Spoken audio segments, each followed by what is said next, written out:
संवरणः शन्नो भवत्वर्यमा शन्न इन्द्रो बृहस्पतिः शन्नो विष्णुरुक्रमः नमो ब्रह्मणे नमस्ते वायो त्वमेव प्रत्यक्षं ब्रह्मासि त्वमेव प्रत्यक्षं ब्रह्म वदिष्यामि ऋतं वदिष्यामि सत्यं वदिष्यामि तन्मामवतु तद्वक्तारमवतु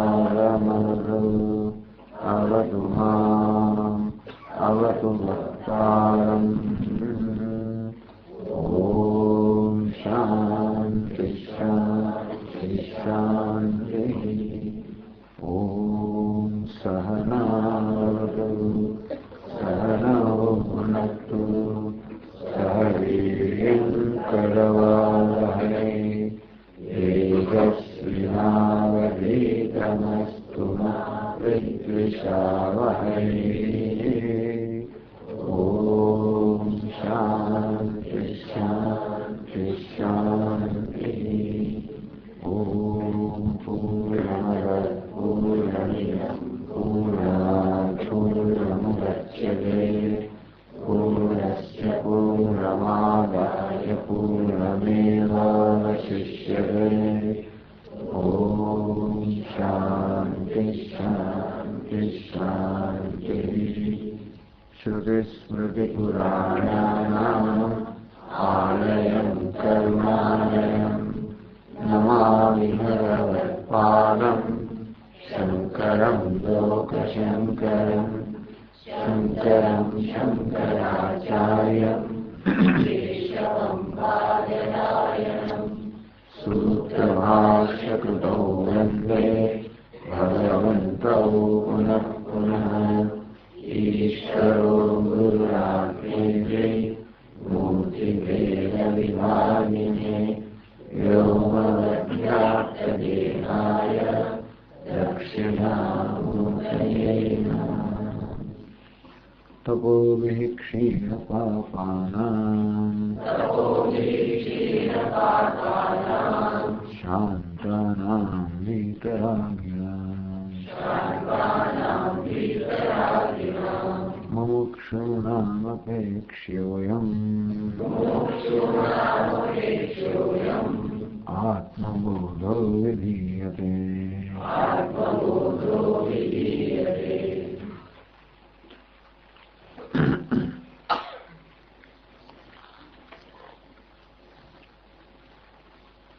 अठारहवां श्लोक थी देहेन्द्रिय मनोबुद्धि प्रकृतिभ्यो विलक्षणम् तद्वृत्ति साक्षिणं विद्यात् आत्मानं राजवत्सला व्यापृतेष्विन्द्रियेष्वात्मा व्यापारी वा विवेकिनाम् दृश्यते भ्रेषु धावत्सु भावन्निव यथा शशि आत्मचैतन्यमाश्रित्य देहेन्द्रियमनोन्द्रियः स्वकीयार्थेषु वर्तन्ते सूर्यालोकं यथा जनाः।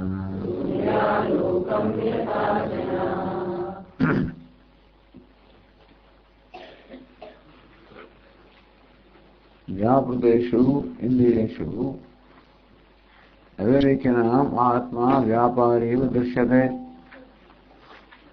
वास्तव में इंद्रियों प्राण मन बुद्धि उपाधिना भिन्न भिन्न स्तरों है अनेक प्रकार व्यापार प्रवृत्ति जયારે ચાલી રહી છે ત્યારે અવિવેકીનામ આમ આત્મા અને અનાત્મા પુરુષ અને પ્રકૃતિ વચ્ચે વિવેક ન કરી શકતા હોવાને કારણે, એ બેને જુદા ન પાડી શકાતા હોવાને કારણે જે વાસ્તવમાં બે છે ત્યાં એકનો ભ્રમ છે.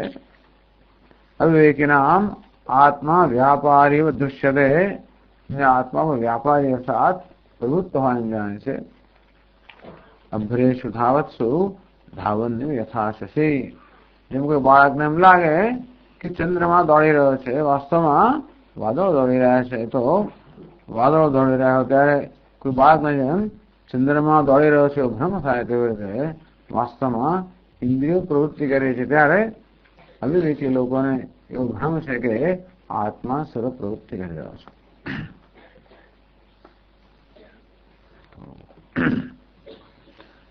વિચારોનું કામ મન કરે છે, આ કહે છે કે હું વિચારું છું. જોવાનું કામ આંખો કરે છે કે હું જોઉં છું. સાંભળવાનું કામ કાન કરે છે, હું સાંભળું છું. વિચારનું કામ બુદ્ધિ કરે, હું વિચારું છું. આ બધા ખ્યાલો આપણને છે. હું જોનાર છું, સાંભળનાર છું, ખાનાર છું, પીનાર છું, વિચારનાર છું, જાણનાર છું. આ ખ્યાલો તો આપણામાં છે જ. આ કેવી રીતે જન્મ્યા ખ્યાલો, એ વસ્તુ સમજાવી. અવિવેકી નામ તો એક સ્તરે જોવાનું સાંભળવાનું કાર્ય થઈ રહ્યું છે, પણ જે સ્તરે થઈ રહ્યું છે એના કરતા બીજા સ્તરે એનો આરોપ કરવામાં આવે છે. આમ ચક્ષુના સ્તરે જોવાનું કાર્ય થઈ રહ્યું છે, વાત તો છે જ, પણ એને ત્યાં જ મર્યાદિત ન રાખતા, જેને સાયકોલોજીમાં ટ્રાન્સફરન્સ કહેવાય. એક વસ્તુ હોય એને બીજી જગ્યાએ ટ્રાન્સફર કરે, એને વેદાંતમાં અધ્યારોપ કહેવાય. થઈ રહ્યું છે ચક્ષુના સ્તરે, આરોપ થાય છે આત્મા પર, અંદરથી હું કરું છું. સાંભળવાનું કામ તો કર્ણેન્દ્રિય કરે છે. એ સ્તરે શ્રવણ થઈ રહ્યું છે, સાંભળવાનું થઈ રહ્યું છે. હું કહું છું કે હું સાંભળું છું, હું શ્રોતા છું. વિચારનું કામ મન કરે છે, હું કહું છું કે હું વિચારું છું. આ પ્રકારે અવિવેકને કારણે આ બધા ખ્યાલ આપણામાં જન્મ્યા છે. આગળ કહ્યું તેમ આ ખ્યાલ સેવવાને કારણે મારે જીવનમાં કોઈ મુશ્કેલી ન હોય તો વાંધો નથી, પરંતુ કહ્યું તેમ આ પ્રત્યેક ખ્યાલ આપણા માટે દુઃખનું કારણ છે. એમ તો હું જીવનાર હોઉં એટલે સાંભળનાર નથી, સાંભળનાર છું એટલે વિચારનાર નથી, આ હોવું તો પેલું નથી, એક સમય એક જ વસ્તુ હોવ, એ જ હંમેશા મર્યાદિતતાનો ખ્યાલ હોય. તો ભાઈ આત્માનો આમાં શું ભાગ છે, આત્માનું શું કાર્ય છે? આ બધી પ્રવૃત્તિ થયો ત્યારે આત્મા શું કરે છે? આત્મ ચૈતન્યમાં આશ્રિત્ય દેહેન્દ્રિય મનોદેહ સ્વકીયાર્થેષુ વર્તન્તે. બસ આત્મ ચૈતન્યની સન્નિધિમાં આ દેહ ઇન્દ્રિય મન બુદ્ધિ સર્વ પોતપોતાની પ્રવૃત્તિમાં પ્રવર્તમાન છે. સૂર્યાલોકમ યથાજના, જેમ સૂર્ય તો માત્ર પ્રકાશી જ રહ્યો છે, એ માત્ર પોતાના પ્રકાશમય મહિમામાં પ્રતિષ્ઠિત છે. એની સન્નિધિ માત્રથી કોઈ પ્રકારની પ્રેરણાનો પણ જે અભાવ છે, માત્ર સન્નિધિ જ સમગ્ર પ્રાણી જગત જેવી રીતે પ્રવૃત્ત છે, અને તે રીતે આત્મા માત્ર ચૈતન્ય સ્વરૂપ પ્રકાશી જ રહ્યો છે. એમાં કોઈ કર્મ તો નથી, પણ કર્મની પ્રેરણા પણ નથી. આત્મા સ્વયં તો જોતો સાંભળતો નથી એટલું જ નહીં, પરંતુ જોવાની કે સાંભળવાની પ્રેરણા પણ નથી કરતો. આંખોમાં પ્રેરણા ના કરે કે તું જો, કાનને પ્રેરણા ના કરે કે તું સાંભળ. બસ એની સન્નિધિમાં. આગળ હવે 21મા શ્લોકથી કહે છે, નનુ આત્મન દેહેન્દ્રિયાદિ ભિન્નત્વે સતી સદ્વિતીયત્વમ. હવે આપ તો કહી રહ્યા છો કે આત્માની સન્નિધિમાં ઇન્દ્રિયો મન વગેરે પોતપોતાના કાર્યો કરી રહી છે. એમ કહીને આપ એવું સૂચન કરી રહ્યા છો કે આત્મા એક છે અને આ ઇન્દ્રિય મન બુદ્ધિ વગેરે અન્ય છે. જેમ રાજાની સન્નિધિમાં એના બધા સેવકો કાર્ય કરી રહ્યા હોય, જેમ સૂર્યની સન્નિધિમાં આ બધા પ્રાણીઓ પ્રવૃત્ત હોય, તો સૂર્ય જુદો છે, બધા પ્રાણીઓ જુદા છે. સૂર્ય સ્વતંત્ર છે, આ બધા પ્રાણીઓ સ્વતંત્ર છે. જુદા કરતા સ્વતંત્ર છે, મહત્વની વસ્તુ છે. કે દ્રષ્ટાંત આપે એટલે દ્રષ્ટાંતની મર્યાદા તો હોવાની જ. કોઈ કે સૂર્ય હોય કે ના હોય તો પણ પ્રાણીઓ તો જીવંત છે જ. રાજા હોય કે ન હોય તો પણ સેવકો છે તો ખરા જ. અને રાજા ન હોય તો એ સેવકો પોતાની પ્રવૃત્તિ કરે. અને તેથી આ દૃષ્ટાંતોમાં ભલે સૂર્ય પ્રેરણા ના આપતો હોય, ભલે સૂર્ય પોતે કઈ કર્મ ના કરતો હોય, કે પ્રાણીઓને કર્મની પ્રેરણા પણ ન કરતો હોય, છતાં પણ હકીકત તો ખરી ને કે સૂર્ય એના સ્થાનમાં છે, આ પ્રાણીઓ પોતાના સ્થાનમાં છે. સૂર્ય સ્વતંત્ર સત્તા ધરાવે છે, આ પ્રાણીઓ સ્વતંત્ર સત્તા ધરાવે છે. એનો અર્થ એ થયો કે બે સત્તા છે, દ્વૈત છે. દ્વૈત એટલે આ પ્રકારે સ્વતંત્ર સત્તા ધરાવે. તો માટીના ઘડા વચ્ચે એવું દ્વૈત ના કહેવાય. માટી સ્વતંત્ર સત્તા ધરાવે છે, ઘડો સ્વતંત્ર સત્તા ધરાવે ના કહેવાય. અંદરથી આપણે કહીએ કે ભાઈ માટીની સન્નિધિમાં ઘડો હાજર છે વગેરે, ભલે કહીએ, પણ ઘડો અને માટી વચ્ચે દ્વૈત નથી. કારણ ઘડો માટી સ્વતંત્ર સત્તા ધરાવતો નથી. એવું કંઈક વેદાંત કહેવા માંગે છે. સંબંધ કેવો છે? ચલો, આત્માની હાજરીમાં સન્નિધિમાં ઇન્દ્રિયો, મન, બુદ્ધિ સર્વ પોતાના કાર્ય કરી રહ્યા છે, તો આત્મા અને ઇન્દ્રિયો વગેરે વચ્ચે સંબંધ કેવો છે? જેમ સૂર્ય અને બીજા જગત વચ્ચેનો સંબંધ છે તેવો, કે રાજા અને સેવકો વચ્ચે એવો સંબંધ છે, દ્વૈતનો સંબંધ છે, પેલા સ્વતંત્ર છે. એવું હોય તો સદ્વિતીયત્વ અર્થાત દ્વૈત. આત્મા પછી દ્વિતીય નથી, સદ્વિતીય, દ્વિતીય સહિતનો છે. આત્મા એક તો પેલા આત્મા અનેક છે, એ પણ સમજાવશે. આત્માને અનેકતામાં પણ કોઈ પ્રમાણ નથી. ચલો, આત્મા એક છે એમ સ્વીકારી પણ લઈએ તો પણ અનાત્મા જુદો તો ખરો ને. તો આત્મા એક અને આત્મા બીજો, આમ કરીને સદ્વિતીયત્વ. એટલે દેહ, ઇન્દ્રિય વગેરેની બનેલી ઉપાધિ જો આત્મા કરતા ભિન્ન હોય, જુદી હોય, જેમ બધું જગત સૂર્ય કરતા ભિન્ન છે, જુદું છે, તેવી રીતે આ ઉપાધિ આત્મા કરતા જુદી હોય, આ પ્રકૃતિ પુરુષ કરતા જુદી હોય, તો સદ્વિતીયત્વ, તો બે સ્વતંત્ર સત્તા હોવાને કારણે ત્યાં દ્વૈત છે. અભિન્નત્વ તો પછી એ આપત્તિમાંથી બચવા માટે આપણે એને એવું નથી, ભાઈ જુદા નથી, એક જ છે. તમે જુદા કહીએ તો આત્મા સ્વતંત્ર છે, બરાબર, પણ પછી દ્વૈત છે, એ આપત્તિ. હવે એ આપત્તિ બચવાને કઈ કે નહીં, આ ઇન્દ્રિય, મન, બુદ્ધિ એક જ છે, અભિન્ન છે. અભિન્નત્વે તો જનન મરણાદિ ધર્મવત્વ. તો પછી શું થાય? શરીરનો જન્મ થાય. જો શરીર આત્મા અભિન્ન હોય તો શરીરનો જન્મ એટલે આત્માનો જન્મ. ભિન્ન ભિન્ન હોય તો આત્માને કઈ થાય નહીં. જો આત્મા શરીર કરતા જુદો હોય તો શરીરના જન્મથી આત્માનો જન્મ નથી, શરીરના મૃત્યુથી આત્માનો મૃત્યુ પણ નથી. એ અનુકૂળ છે. પણ તો પછી દ્વૈત છે, એ સ્વીકાર્ય નથી. ત્યારે અભિન્ન કહીએ, બંને એક જ છે એમ કહીએ, તો પછી શરીરનું મૃત્યુ એટલે આત્માનું મૃત્યુ, ઇન્દ્રિયોની પ્રવૃત્તિ એટલે આત્માની પ્રવૃત્તિ, પગનું ચાલવું એટલે આત્માનું ચાલવું, હાથનું ગ્રહણ કરવું એટલે આત્માનું ગ્રહણ કરવું. દર્શન ગમનાદિ વ્યાપારવત્વમ સ્યાત, તો આત્મા વ્યાપારી થઈ જાય, આત્મા કરતા થઈ જાય, ભોગતા થઈ જાય, વિકારી થઈ જાય, આત્મા મર્ત્ય થઈ જાય. એટલે આવી આપત્તિ છે. અદ્વિતીયત્વ કેમ સમજાવો? તમે કહો કે બંને જુદા જુદા છે તો દ્વૈત સ્વીકારવું પડશે.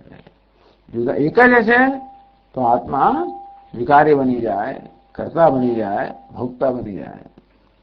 કથમ અદ્વિતીયત્વ અવિકારિત્વ અવિક્રિયત્વ ચ સિદ્ધ્યતિ. તો પછી આત્મા અદ્વિતીય છે, નિર્વિકાર છે, નિષ્ક્રિય છે, અકર્તા છે, અભોગતા છે, એ સિદ્ધ થાય. જો ભોગવવાનું બધું જ્ઞાનેન્દ્રિયના સ્તરે છે અને કરવાનું બધું કર્મેન્દ્રિયના સ્તરે છે, તો જ્ઞાનેન્દ્રિયમાં અહંભાવના કારણે આત્મા એને ભોગતા અને કર્મેન્દ્રિયમાં અહંભાવના કારણે આત્મા એને કરતા. તો બંને એક હોય તો આત્મા કરતા ભોગતા થઈ જાય. તો અથવા આ ટીકામાં જેમ કહે છે કે નાનું અહમ જાતોસ્મી બાલ્ય કૌમાર યૌવનાની અવસ્થામાં અનુભવામી. આ માણસ કહે છે કે અહમ જાતોસ્મી, મારો જન્મ થયો છે, બાલ્યકૌમાર યૌવનાદિવસ્થામ અનુભવામી. બાળપણ, યુવાની, બાળપણ, શૈશવ, કૌમાર્ય, યુવાની, આ બધી અવસ્થાઓ અનુભવી રહ્યો છું. પશ્યામી ઇત્યાદિના અનવર્તમ અનુભૂયમાનસ્ય આત્મનઃ. મારો અનુભવ કયો છે? જોઈ રહ્યો છું, સાંભળી રહ્યો છું, વિચારી રહ્યો છું, ચાલી રહ્યો છું, ખાઈ રહ્યો છું, સતત આ પ્રકારનો અનુભવ થાય છે. તકલીફ એ છે ને કે આત્મા આપના કહેવા પ્રમાણે આત્મા અકર્તા હોત તો ક્યારેક તો અનુભવ થાત ને. અનવર્તમ અનુભવામી, સતત જોઈ રહ્યો છું, સાંભળી રહ્યો છું, પોતાનું સ્વરૂપ ક્યારેક તો બહાર પડે ને. પેલો અકબર બિરબલ ની વાર્તા હોય, આ કઈ ભાષા, 6 ભાષા બોલે છે, એની માતૃભાષા કઈ ખબર ના પડે. બધી જ ભાષાઓ એટલી બધી સરળતાથી બોલતા હોય. એટલે શું કરું તો હવે પ્રયોગ કરો. ભર શિયાળામાં સવાર પર મને ખબર ના હોય ત્યારે એકદમ પાણી રેડી દો ના ફર બાપરે કશું કહી દે ત્યારે એની પેલી ભાષા યાદ આવે. એને ગણવાનું કહો તો દરેક પોતાની ભાષા યાદ આવે છે. કઈ ભાષામાં ભલ ભલા લોકો જાતનું કરવા મળે. આમ પણ અંગ્રેજી બોલ્યા ગયા પણ ગણવાનું આવે ત્યારે ખબર કે આ શેમાં શીખ્યો છે. એનો અર્થ એ કે માણસનું જે સ્વરૂપ હોય ને એ ક્યારેય તો અનુભવાય ને. આત્મા કેવા પણ આત્મા અકર્તા હોય, અભોગતા હોય, નિષ્ક્રિય હોય તો ક્યારેક તો અભોગતાનો અનુભવ થાય ને, ક્યારેક તો અકર્તાનો અનુભવ થાય ને, ક્યારેક તો નિષ્ક્રિય અનુભવ. આ તો સતત જોઉં છું, સાંભળું, સતત ક્રિયાશીલ છું, સતત વિકારી, આવો સતત અનુભવ છે. આ પ્રશ્ન છે. આત્મા કેવા પ્રમાણે સૂર્ય સ્થિર હોય અને પૃથ્વી પર ક્યારેક તો દેખાય ને, રોજ જે ફરતો જ દેખાય છે. તો કેમ સમજવું કે સૂર્ય સ્થિર છે? તેમ જયારે સતત આપણે આત્મા વિશે, પોતાના વિશે કર્તૃત્વ, ભોક્તૃત્વ અનુભવી રહ્યા છે કે હું કર્મ કરી રહ્યો છું, વસ્તુ અને અનુભવ લઈ રહ્યો છું, ભોગવી રહ્યો છું, હું જન્મ્યો, હું વૃદ્ધિ પામી રહ્યો છું, હું કોઈ દિવસ મરી જવાનો છું વગેરે, આ સતત અનુભવ છે. અનવર્તમ અનુભૂયમાનસ્ય આત્મનઃ કથમ અવિકારિતો ઉચ્યતે. તો આત્મામાં એટલે હુંમાં સતત આ પ્રકારે વિક્રિયાનો અનુભવ, ફેરફારનો અનુભવ થઈ ગયો, સતત પરિવર્તન. એક ક્ષણ પણ એવું નથી.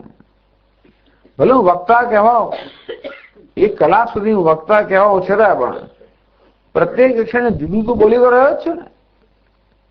તેથી આ વચનમાં એટલે વાણીમાં, શબ્દોમાં જેમ જેમ ફેરફાર થાય તેમ તેમ એ શબ્દ બોલનારમાં એ પ્રકારનો ફેરફાર થાય ને. નહીતર તો એકનું એક જ ચાલ્યા કરે. એક જ પેલું ઘણી વાર પેલી રેકોર્ડ એ થઈ ગયા છે ને, જૂના જમાનામાં રેકોર્ડ ઘસાય ચાલ્યા કરે, એનો એ ચાલ્યા કરે. એવું નથી. બોલવાનું વક્તા કરો પણ સતત શું બોલી રહ્યો છો એ બદલાયા કરે. અને એથી જેમ બોલવાનું બદલાય તેમ બોલનાર બદલાય તો જ બોલવાનું બદલાય. શબ્દો બદલાય, શબ્દોની પાછળ સંકલ્પ બદલાય, એની પાછળ વિચાર આવતું બદલાય તો જ પછી આ કાર્ય બોલવાનું થઈ શકે. અને એથી મારો અનુભવ એવો છે કે હું સતત પરિવર્તનશીલ છું. તો પછી આત્મા અવિકારી છે કેમ કહી શકાય? કથમ અવિકારિત્વમ આત્મન ઉચ્યતે. આત્મા અવિકારી છે, નિર્વિકાર છે, નિષ્ક્રિય છે, અકર્તા છે, એ કેવી રીતે કહો છો આપ? એટલે જો આપણા પ્રત્યક્ષ અનુભવનો વિરોધ થઈ રહ્યો છે. શાસ્ત્ર આપણને એમ કહે કે અસંગ છે આત્મા, તું અસંગ છે, નિર્વિકાર છે, અક્રિય છે, અકર્તા છે, અભોગતા છે, બધું બરાબર. તો મારો અનુભવ તો આવો છે. એટલે આપણો આવો અનુભવ હોવા છતાં પણ, અર્થાત હું જોઈ રહ્યો છું, સાંભળી રહ્યો છું, એ પ્રકારનો અનુભવ છે, આવો ખ્યાલ છે. વેદાંત શાસ્ત્ર શું કે આવો અનુભવ નથી આત્માનો, આવો ખ્યાલ છે. એવું તો કહે છે અનવર્તમ અનુભૂયમાનસ્ય આત્મનઃ. સતત આ પ્રકારે હું કઈ ને કઈ કર્મ કરી જ રહ્યો હોઉં, સતત કઈ ને કઈ પરિવર્તન પામી રહ્યો, તો મારો અનુભવ છે. ખરેખર અનુભવ નથી, આપણો ખ્યાલ છે. હું સતત ખ્યાલ ધરાવું છું કે જોઉં છું, સાંભળું છું વગેરે. એમાં વસ્તુ એવી છે. પણ સામે શું કહેવાય? સતત અનુભવ તો આવા જ છે કે હું કઈ ને કઈ કર્મ કરી જ રહ્યો છું. ત્યારે એવો હું આત્મા નિર્વિકાર છું કહી શકાય. તો 21મા શ્લોકમાં કહ્યું, દેહેન્દ્રિય ગુણાન કર્માણિ અમલે સચ્ચિદાત્મને અધ્યસ્યન્ત્ય વિવેકેન ગગને નીલતાદિવત.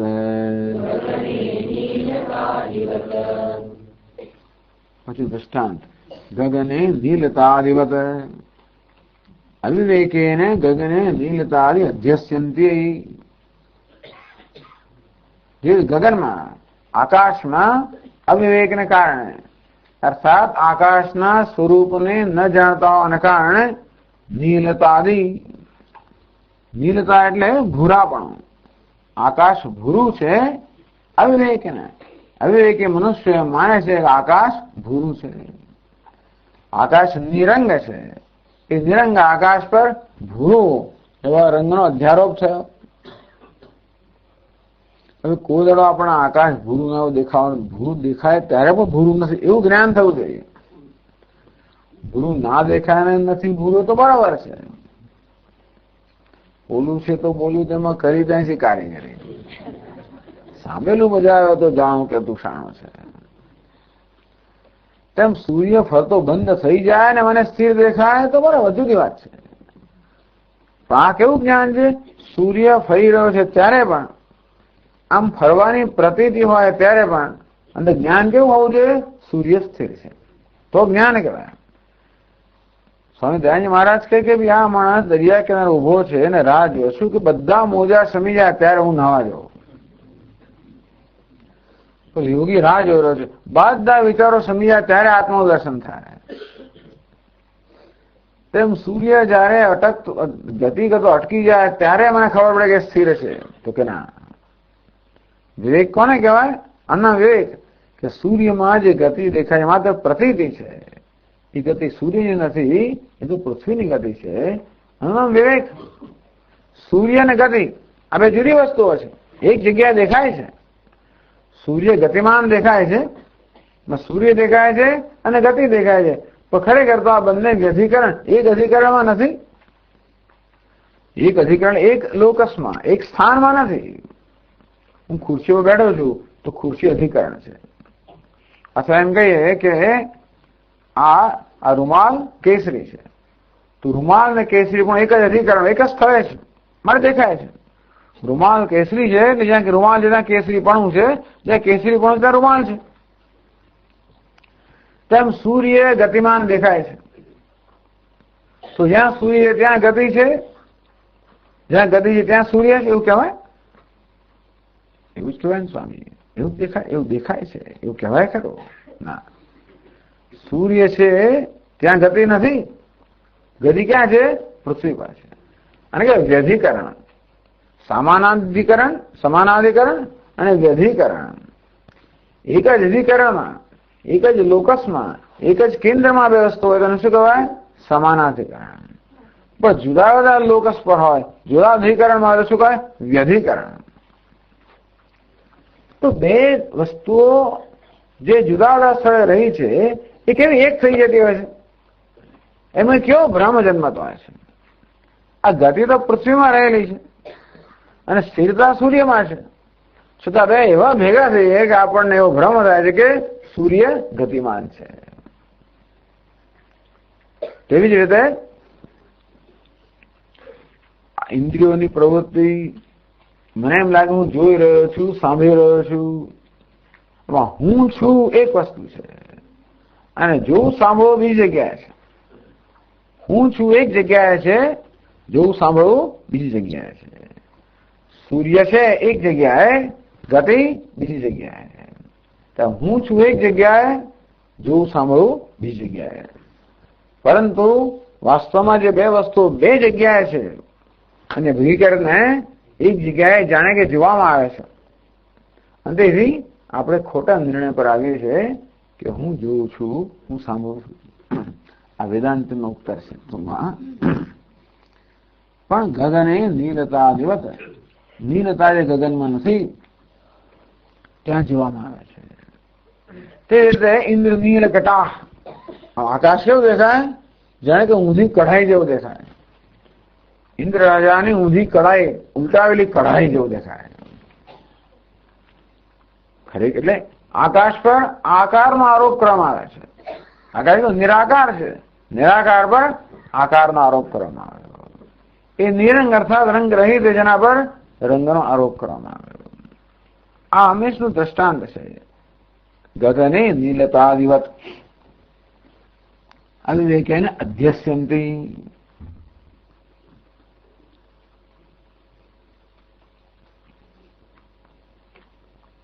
યથા ગગને નીલાદિવત. તો તેવી રીતે દેહેન્દ્રિય ગુણાન કર્માણી. આ દેહ ઇન્દ્રિય મન બુદ્ધિ, દેહ ઇન્દ્રિય કયું છતાં પણ દેહ ઇન્દ્રિય મન બુદ્ધિ પ્રાણ બધું જ માની લેવાનું. એ સિવાય કશું ડોક્ટરો કહે કે આપણા શરીરમાં તો એ વસ્તુ અંદર ઉમેર દેવાનું.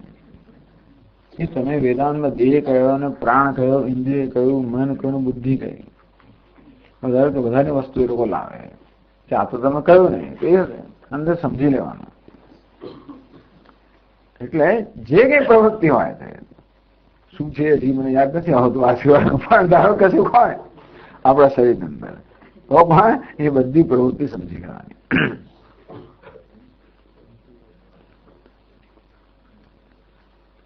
તો દેહના ધર્મ એટલે શું? જન્મ, મૃત્યુ, જરા, વ્યાધિ દેહના ધર્મ. એ કહે છે કે સચ્ચિદાત્મની અમલે સચ્ચિદાત્મની અવિવેકેન અધ્યસ્યંતિ. વાસ્તવમાં આત્મા તો સચ્ચિદાત્મની સત અને ચિત્ત જેનું સ્વરૂપ છે. હોવું અને મહાસૂર્યનું સ્વરૂપ જેવું કઈ કરતો નથી. માત્ર પોતાના મહિમા સૂર્ય કશું કરતો નથી. કેટલો આરોપ કરવામાં આવે છે. સૂર્ય તપાવે છે ને સૂર્ય વરસાદ કરે. સૂર્ય કહે હું તો કઈ કરતો જ નથી, હું તો સૂર્ય માત્ર. તો સૂર્ય આખા જગતને તપાવે છે. આપણે કહીએ સૂર્ય વરસાદ લાવે છે, સૂર્ય શોષણ કરે છે. શ્રી કરનાથ સૂર્ય બધું શોષણ કરે છે. જળનું શોષણ કરે અને પછી એનું વાદળ રૂપાંતર કરે અને હવે પાછો વરસાદ વરસાવે અને આપણા કર્મ ફળ તેને ભેગા થાય અને કર્મનું ફળ આપે. કે હું તો કઈ કરતો જ નથી. અવિવેકેન અધ્યસ્યંતિ.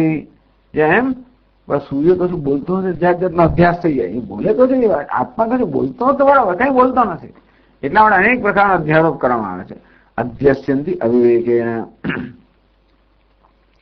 તો દેહના ધર્મો, ઇન્દ્રિયના ધર્મો એટલે જોવું, સાંભળવું વગેરે, કર્મેન્દ્રિયો, ખાવું પીવું વગેરે, પ્રાણના ધર્મો, ભૂખ તરસ વગેરે,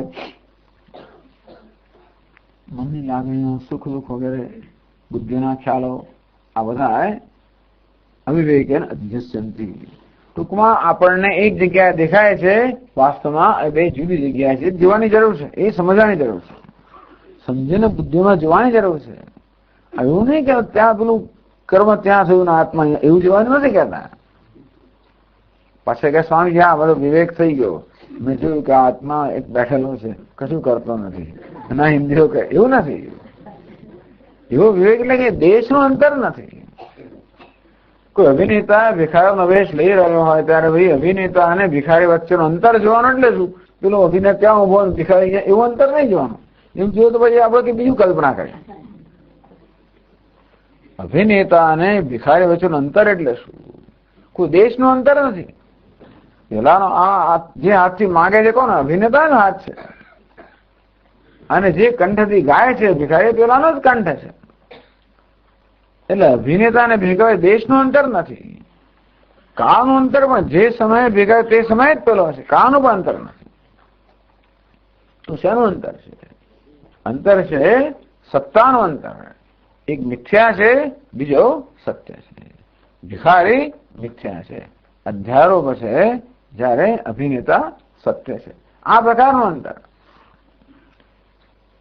એટલે અન્વય વિવેક. અભિનેતા હોય તો ભિખારી હોય, અભિનેતા ન હોય તો ભિખારી. એ પણ સમજાવે છે આગળ, અન્વય વિવેકથી પણ સમજાવે છે. પણ અત્યારે તો આટલું કહેવામાં આવ્યું. અવિવેક એને વિવેક ન કરવાના કારણે બેને જુદા ન કરી શકવાને કારણે જે વાસ્તવમાં બે ભિન્ન ભિન્ન અધિકરણમાં છે બેને એક કરી લેવામાં આવે છે. એનું નામ છે અધ્યાસ. ये अविवेकिनः देहाभिमानिनः कदाचिदपि सत्संसर्गम अकुर्वाणः देव. अविवेकी मनुष्यो देहમાં તીવ્ર અભિમાન ધરાવનારો, ક્યારે પણ સત્પુરુષોનો સંગ ન કરનારાઓ. અવિવેક કેમ છે એ પ્રશ્ન છે. એને ખબર કેમ નથી આ વસ્તુ? કારણ કે એને સત્સંગતિ કરી નથી એટલા જ માટે. સત્સંગત્વે નિસંગત્વ. તો સત્સંગ કરે તો આ બધું જ્ઞાન ઈશ્વર ના થાય. ટૂંકમાં આપણને પોતાને ક્યારેય પણ એવો વહેમ પણ ના પડે કે જે પ્રકારના ખ્યાલ મારા વિશે ધરાવું છું એમાં કઈ ખોટું હોય. કોઈ દિવસ એવી શંકા જાય જ નહીં. હું જોઉં છું એમાં તો એ ખોટું છું, સાંભળું છું, વિચારું છું. એટલે આ પ્રકારના ખ્યાલ જે મારા વિશે ધરાવી રહ્યો છું એના ખ્યાલ તો ચાલો સાચો ખોટો એ તો કદાચ આપણને ખબર પડે કે ભાઈ આ તો ક્યારેય કલ્પના ના આવે. હું વિચારનાર છું, હું જાણનાર છું. ટૂંકમાં આ ખ્યાલમાં કોઈ ખોટું છે કે આ ભ્રમ છે એ આપણે ક્યારેય કલ્પના પણ ના આવે. આ વસ્તુ એવી માની જ લેવામાં આવી છે ને એટલું જ નહીં, પરંતુ હું મારી જાતને સાચો જાહેર કર્યા કરું, કોઈ મને ખોટો પુરવાર કરે તો બરાબર છે. એટલે ક્યારેક મને જ્ઞાન થાય કે આ મારો વહેમ છે, બહુ હોશિયાર છું, તેના કંઈક ભૂલ કાઢે. એવા વહેમ જેવા વ્યવહાર એ બધા, પણ આ વહેમ તો કોઈ દૂર કરતું જ નથી. કોને કહેતું એવું કહેતું જ નથી. આ તો યુનિવર્સલ ભ્રમ છે, સર્વત્ર પ્રવર્તમાન સર્વ સામાન્ય ભ્રમ છે ને.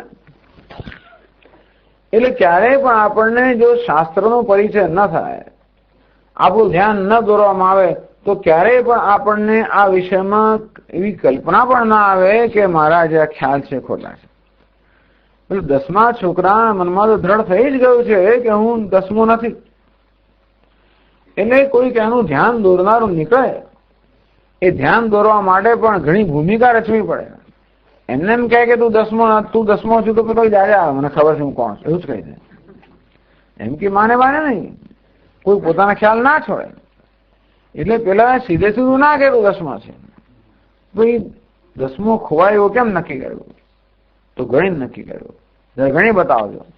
એટલે પેલા બધા હરોળમાં ઉભા રાખે ને પછી ગણે, પછી 1 2 3 4 5 6 7 8 9 ગણે.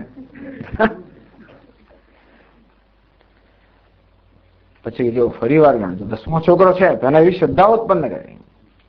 ચિંતા ના કરશો 10મો છે, હું તમને બતાવીશ. એટલે એના મનમાં શ્રદ્ધા જન્મી કે 10મો છે અને હું જોઈ શકીશ. જયારે પેલા એમના પર શ્રદ્ધા છે ને કે બતાવશે, પોતાનામાં શ્રદ્ધા જન્મી કે હું જોઈ શકીશ. ભૂમિકા તૈયાર થઈ જે ભાઈ એકાગ્રતાથી બરોબર સાવધાનીથી બરોબર તો ઉગાણો કે હા હવે શ્રદ્ધા ભક્તિપૂર્વક, શ્રદ્ધા ભક્તિ ધ્યાન યોગાદ. હવે એમાં શ્રદ્ધા છે, ભક્તિભાવ છે, ધ્યાન છે, સાવધાની છે અને પછી ગણે છે. એકાગ્રતાથી ગણે. એના મનમાં હવે બીજો કોઈ ખ્યાલ નથી. અને ત્યારે 1 2 3 4 5 6 7 8 9 ગણે. શ્રદ્ધાપૂર્વક જોયું કે 10મો ક્યાં છે, તું 10મો છે. ત્યારે એને તે સિવાય ટ્યુબલાઇટ ના થાય. પહેલા તો માણસ પોતે વિચારે ખોટું છે સ્વીકારવા તૈયાર ના થાય. એનું કોઈને કહેવું નહીં કે તું ખોટો છે, કોઈ દિવસ ના કહેવું. કહીશું તો માનવાના નથી. કદાચ આપણી ધાકને કારણે બિચારો બોલે ને એવી વાત છે, સ્વીકારે પણ અંદરથી ના સ્વીકારે. એ આંતરિક પરિવર્તન લાવવું હોય તો પછી એ પ્રકારની ભૂમિકા રચવી પડે. અને આપણે કહીએ કે તું ખોટો ને કહે એને જ દેખાય કે હું ખોટો છું તો બહુ સરળતાય થાય. બને તમે એનું લગાડવું ના જોઈએ કે બધું ખોટો છું. કે હા એને પોતાની જ જાણ દેખાય તો સરળમાં સરળ કામ છે. તેનો વાત એ છે કે આ રીતે આપણા વિશે આ બધા જે ખ્યાલો છે, કદાચ જે લૌકિક વ્યવહારિક ખ્યાલો છે એ તો ખોટા હોય તો એ તો દુનિયા બતાવ્યા જ કરવાની છે હંમેશા. એ મારો ભ્રમ ભાંગ્યા જ કરશે. આપણું અભિમાન ક્ષણે ક્ષણે તૂટતું જ હોય છે. કેટલાય બધા ગર્વ ક્યાં ચૂરા થઈ ગયા બધા ભલભલા લોકોના. ખરેખર ત્યાં સુધી આપણે પૂજ્ય સ્વામીજી કહે કે ભાઈ મને એમ કે હું કોઈને પણ શીખવાડી શકું છું, હું કોઈનામાં પરિવર્તન લાવી શકું છું. પણ આટલા વર્ષોના અનુભવ પરથી મેં જોયું કે માણસો બદલવા તૈયાર ના હોય તો બદલી ના શકો, શીખવાની ક્ષમતા ના હોય તો શીખવાડી ના શકો. એવું મેં કહ્યું નથી, પણ છે. હજી બધું સ્વીકારતા નથી, થોડા વર્ષો પછી એ સ્વીકારશે કદાચ. એટલે આવા બધા ભ્રમ તો ભાંગી નાખે દુનિયા. પણ આ ભ્રમ જે છે એ કેવા છે? સર્વ સામાન્ય ભ્રમ છે. એટલે જ કહ્યું કે સત્સંસર્ગમ અકુર્વાણ. તો અવિવેકી કેમ રહ્યા? અવિવેક કેમ ક્યારે ના જન્મ્યો? અખ્યાલ ક્યારે કેમ ના આવ્યો? કારણ કે અમે ક્યારે પણ સત્સંગ કર્યો નહીં. અર્થાત શાસ્ત્રને ગુરુનું ક્યારે પણ એમણે પરિચય ના કર્યો, એનું સેવન ના કર્યું. જો ગુરુને શાસ્ત્રનું સેવન કરે તો આ વસ્તુનું ધ્યાન પર લાવવામાં આવે. હું તો એ રીતે આપણે વિચારતા થઈ એવું છે ને કે આપણે એક વિચારવાની એક પદ્ધતિ બની ગઈ છે કે આંખો જુએ એટલે તરત જ આપણે કહીએ કે હું જોઉં છું, કાન સાંભળે તરત એ હું સાંભળું છું, મન વિચારે તરત હું વિચારું. આ પ્રકારની પદ્ધતિ જ થઈ ગઈ છે, ટેવ પડી ગઈ છે. એવું નથી કે મારો અનુભવ છે કે હું જોઉં છું, મારો નિર્ણય છે કે હું જોઉં છું. હું જોઉં છું, સાંભળ અનુભવ હોત તો જુદી વાત છે. અનુભવ ક્યારે હોય? એ વસ્તુ હોય ત્યારે. એવું નથી. જોવાનું એક જગ્યાએ છે, હું બીજી જગ્યાએ છું. સાંભળવાનું એક જગ્યાએ છે, હું બીજી જગ્યાએ છું.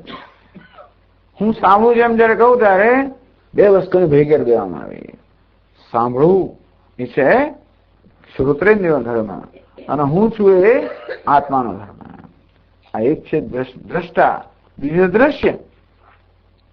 છતાં પણ આ દ્રષ્ટા દૃશ્યને ભેગા કરીને આવો ખ્યાલ આપણે સેવીએ છીએ. હું જોઉં છું, હું સાંભળું છું, હું વિચારું છું. એ અવિવેકના દેહાભિમાની, આ બધા દેહાભિમાની તો છે જ. જન્મ્યા ત્યારથી દેહમાં અભિમાન તો બધા ધરાવે છે, એમાં કોઈનો વાત નથી. કદાચિત સત્સંસર્ગમ અકુર્વાણ તેવ મરુમરીચિકાવત પ્રતીયમાન દેહેન્દ્રિયાદિનેવ ક્રિયમાણેષુ કર્મસુ અહંકર્તા ભોક્તા ઇત્યાદિ અભિમાનવંતો ભવંતિ. ખરેખર દેહની ઇન્દ્રિયો કર્મ કરી રહી છે, જ્ઞાનેન્દ્રિયો બધા વિષયો ભોગવી રહી છે, કર્મેન્દ્રિયો કર્મ કરી રહી છે, અને એની અંદર અભિમાન કરીને અવિવેક મનુષ્ય માને છે કે હું કર્મ કરું છું, હું ભોગવું છું. પ્રકૃતે ક્રિયમાણાને ગુણૈ કર્માણિ સર્વશઃ અહંકાર મૂઢાત્મા કર્તાહમ ઇતિ મન્યતે. ભગવદ્ ગીતામાં કહ્યું કે વાસ્તવમાં પ્રકૃતિના ગુણો વડે સર્વ કર્મ થઈ રહ્યા છે. એટલે દેહ ઇન્દ્રિય મન બુદ્ધિ વડે સર્વ કર્મ થઈ રહ્યા છે. એમાં અહમ ભાવ ધરાવનાર મનુષ્ય હું કર્મ કરી રહ્યો છે એવો ખાલી ભ્રમ સેરે છે. એટલે આપણા ભ્રમની રચના સમજાવે છે. ખાલી ભ્રમ છે એટલું કહ્યું પૂરતું નથી. આ ભ્રમ જન્મ્યો કઈ રીતે સમજાવ્યું. અધ્યસ્યંતી અવિવેકેના. અવિવેકને કારણે જે વસ્તુ જ્યાં નથી ત્યાં તેનો આરોપ કરવામાં આવ્યો. અવિવેકને કારણે વસ્તુ એક સ્થળે છે એનો આરોપ બીજા સ્થળે કરવામાં આવ્યો. આને કહેવાય અધ્યાસ, અધ્યારોપ. આ પ્રકારની પ્રક્રિયા ચાલી જ રહી છે. એમાં આપણે કંઈ કર્યું નથી. આ તો આપણે લઈને જ આવ્યા છે. અનાદિકાળથી આ રીતે દેહમાં અભિમાન કરવું એ સ્વભાવ થઈ ગયો છે. આ ઉપાધિના ધર્મનો આત્મા પર અધ્યારોપ કરવો અને આત્મપણુનો ઉપાધિ પર અધ્યારોપિત કરવું આ સ્વાભાવિક થાય છે. એનું નામ જ અજ્ઞાન. અજ્ઞાની જે ઉપાય છે એ તો કોઈ સર્જેલું નથી. એ માટે આપણે આપણી જાતને જવાબદાર ન ગણી શકીએ. પરંતુ જ્યારે શાસ્ત્રો હોય, સત્સંગ હોય, એ બધું હોય છતાં પણ આપણો લાભ ન લઈએ તો કદાચ આપણે આપણી જાતને જવાબદાર ગણી શકીએ. છોડે મનુષ્યામ સહસ્રેષુ કશ્ચિત જરલ સિદ્ધે. સેંકડો હજારોમાં કોઈ એક હોય જ્યાં સિદ્ધિ માટે પ્રયત્ન પણ કરે. અશ્રદ્ધાના પુરુષા ધર્મસ્યાસ્ય પરંતપ અપ્રાપ્યમાન નિવર્તન્તે. આમાં શ્રદ્ધા ના ધરાવનારા તો ભગવાન કે કઈ પ્રાપ્ત કર્યા વગર બસ ફર્યા જ કરે છે.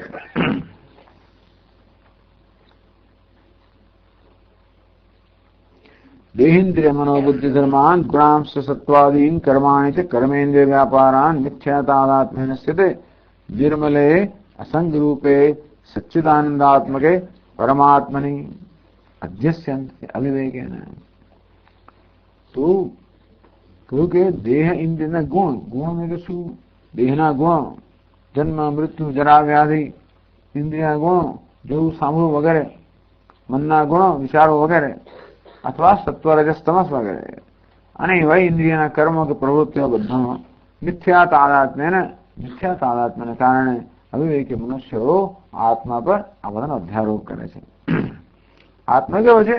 અમલે સચ્ચિદાત્મની, જે અમલ છે, અમલ એટલે મળ રહિત, નિર્મળ, અસંગ. સ્વયં અમલ છે, નિર્મળ છે, અસંગ છે, અલિપ્ત છે, સચ્ચિત સ્વરૂપ છે. અને તેથી જેને કશું સ્પર્શતું જ નથી. શિવજીને કઈ સ્પર્શતું જ નથી, સૂર્યને કશું સ્પર્શતું જ નથી, આત્માને કઈ સ્પર્શતું જ નથી. એટલું સારું છે. અભ્યાસ કરવાને કારણે જો વસ્તુના સ્વભાવમાં પરિવર્તન આવી જતું હોત તો બહુ મુશ્કેલી થઈ ગયા. કોઈ માણસ પર આરોપ કરવાને કારણે ખરેખર ગુનેગાર થઈ જતો હોત તો બહુ મુશ્કેલ સ્થિતિ થાત. કે મહાત્મા પર આપણે આ કર્તૃત્વ ભોક્તૃત્વ આરોપ કર્યા કરીએ એમ કરીને આત્મા કરતા ભોગતા બની જતો હોત તો હવે આપણને કોઈ તક રહી ના હોત. પણ નહીં, એનું નામ જ આરોપ કહેવાય, અધ્યારોપ કહેવાય. કે જે અધ્યારોપિત છે એના કોઈ ગુણ કે દોષ ક્યારે પણ અધ્યારોપના ગુણ દોષ અધિષ્ઠાનને સ્પર્શ કરતા નથી. તથા ગગને નીલાદિવત અતઃ તે ધર્મ આત્મધર્મા ન ભવંતિ અપિતુ દેહાદિનામ વ્યક્ત્યર્થ. માટે આ બધા આત્માના ધર્મ નથી, એ તો દેહ ઇન્દ્રિયના ધર્મો છે.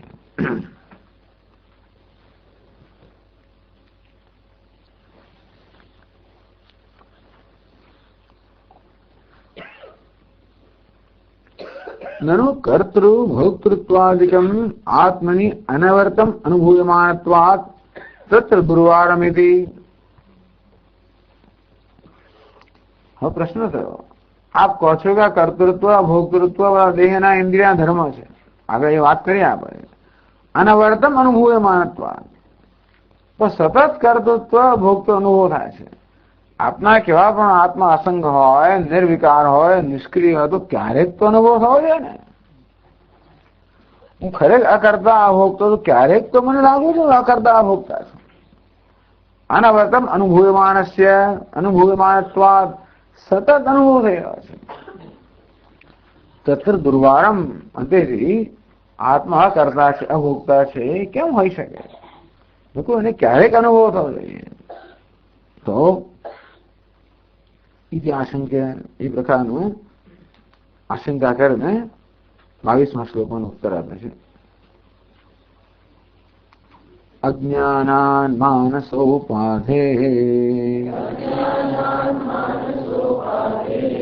કર્તૃત્વાદીનિ ચાત્મને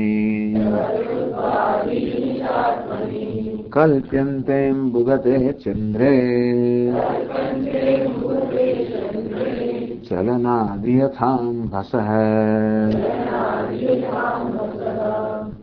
પાછું દૃષ્ટાંત. અંબસ ચલનાદિ અમુગતે ચંદ્રે કલ્પ્યન્તે. યથા અંબસ ચલનાદિકમ, એ કલ્પના કરો કે પૂર્ણચંદ્ર આકાશમાં પ્રકાશી રહ્યો છે અને કોઈ જળનું પાત્ર છે, એમાં ચંદ્રનું પ્રતિબિંબ પડી રહ્યું છે. તો હવે અંબસ ચલનાદિકમ, એ જળની સપાટીમાં ચંચળતા હોય, હલન ચલન હોય તો આપણે શું જાણે તો ચાંદો પણ અંદર પ્રતિબિંબ હાલી ચાલી રહ્યું છે. અને કોઈ પ્રતિબિંબ ને ચાંદા વચ્ચેનો ભેદ ન જાણે એમાં ચાંદો જ હાલી રહ્યો છે. પાણીમાં તો શું ચાંદો હાલી રહ્યો છે. પાણીમાં મલિનતા હોય, ધારો કે કચરો વગેરે તો ચંદ્રમાં કેવો દેખાય? નિસ્તેજ દેખાય. પૂર્ણિમાનો ચંદ્રમા તો પોતાના તેજમાં પ્રકાશમાન છે, પરંતુ જળની અંદર બી મલિનતાને કારણે આપણે એમ લાગે કે આ ચંદ્રમા નિસ્તેજ છે, ઝાંખો થઈ ગયો છે. સ્વામી તમારી ભાષા બધી બોમ્બાસ્ટિક છે, એટલે ભાઈ મને ખબર નહીં કેવી ભાષા છે. મને એમ કે મારી ભાષા બહુ સરળ છે, છતાંય પણ એ હાઈ ફાઈ ભાષા છે. તો એને કઈ સરળ શબ્દનો યાદ આવશે પ્રયોગ કરીશ, પણ એટલે પેલો નિશ્ચય ઝાંખો લાગે, મને શબ્દ યાદ આવે એટલે પાછી મારું જ્ઞાન બતાવશે એમ છું. એટલે પાણીની અંદર પેલું કચરો હોય એને કારણે ચંદ્રમાં ઝાંખો દેખાય. ખરેખર ચંદ્રમાં પ્રકાશ છે, ચંદ્રમાં સ્થિર છે, પરંતુ પાણીમાં પેલું હલન ચલન હોય એને કારણે ચંદ્રમાં પણ ખાલી ચાલી રહ્યા એમ જણાય. તો કેવી રીતે જળ શું છે? ઉપાધિ છે. ઉપાધિના ધર્મનો ઉપહિત પર ચંદ્રમા પર આરોપ કરવામાં આવે છે. એમ કરીને એવો કોઈ નિર્ણય કરે કે ચંદ્રમા નિસ્તેજ છે, ચંદ્રમા ચંચળ છે, ચંદ્રમા હાલી રહ્યો છે, બસ એવી રીતે. પણ મને સતત હાલતો ને હાલતો જ દેખાય છે, કારણ કે સતત હાલવું એ પાણીનો સ્વભાવ જ છે. હાલવું એ પાણીનો સ્વભાવ છે. ખાસ કરીને સરોવર વગેરે હોય ત્યારે તો ક્યારેય સ્થિર ના હોય, કઈ હલનચલન હોય. અને એથી સતત પણ તો ક્યારેક તો અંદર ચંદ્રમાં સ્થિર દેખાય ને, ક્યારેય નથી દેખાતો, કારણ કે હાલવું એ પાણીનો સ્વભાવ જ થઈ ગયો છે.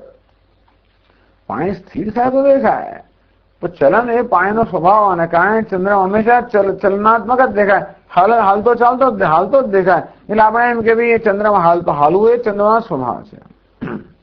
એ બધું સૌરાષ્ટ્રમાં હાલવું નહીં, હા, ગુજરાતમાં હાલવું, ચાલવાને હાલવું કેવી જુદી વાત છે. ચ અને હાનો અભેદ થઈ ગયો ત્યાં આગળ. ચાલવાનું પેલા હાલો કે એવું નહીં, હાલવું એટલે હાલવું, જીવવું હાલવું છે. હાલવું એ કે પણ હાલવું જ કહેવાય, બરાબર છે, એને હાલવું કે એ પાછા. તો જળનું હાલવું હલન કહેવાય, હલનચલન. એ ચંદ્રમાનું હલનચલન એવું માની લેવામાં આવે છે. એટલે અધ્યાસમાં બધું દ્રષ્ટાંત આપવામાં આવ્યું કે બેને ભેગા કરી દેવામાં આવે. કોઈ વાંક નથી. કોઈ માણસ એવું વિચારે કે ચંદ્રમાં હાલી રહ્યો છે કે ચંદ્રમાં નિસ્તેજ હશે તો આપણને વાંક ના કાઢી છે, કારણ એવું દેખાય છે, એવો અનુભવ થાય છે. એવો અનુભવ નથી થતો. જે માણસમાં વિવેક હોય તો જોઈ શક્યો કે આ ચલન તો જળમાં છે અને આ નિસ્તેજતા જળમાં છે, એ જોઈ શક્યો તો એમ ના કે મને ચંદ્રમાના હલનચલન અનુભવ થાય છે, એવું નથી. એવું અર્થઘટન થાય છે. અનુભવ શું થાય છે? જળના હાલવાનો અનુભવ તો થાય છે, જળની નિસ્તેજતાનો અનુભવ થાય છે. ચંદ્રમાના હાલવાનો અનુભવ થતો નથી. પરંતુ આ બે વચ્ચે વિવેક ન કરી શકવાને કારણે ટૂંકમાં હાલવાનું ક્યાં છે, નિસ્તેજતા ક્યાં છે એ ન જાણતા હોવાને કારણે એ જ્યાં નથી ત્યાં એનો આરોપ કરવામાં આવે છે અને એવો નિર્ણય થાય કે ચંદ્રમાં હાલી રહ્યો છે, ચંદ્રમાં નિસ્તેજ છે. તેવી રીતે અજ્ઞાનાત માનસોપાદે કર્તૃત્વાદીની છે. અજ્ઞાનમ નામ અલ્પ જ્ઞાનમ ઇત્યર્થ એવું કહે આખી જાગા.